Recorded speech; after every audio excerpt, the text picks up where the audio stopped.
In this video, I will be testing this brush cutter on the bigger tree to see how well it cut, to how sharp and how strong this blade is. So let's get started.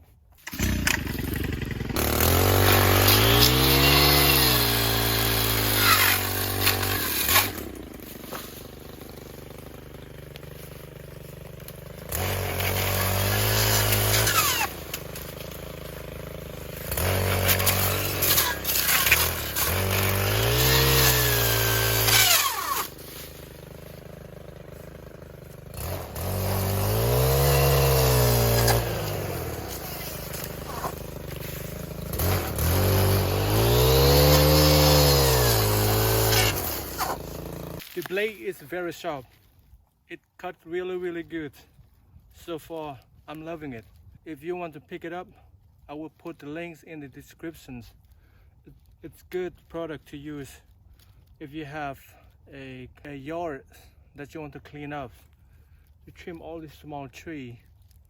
This is pretty good product.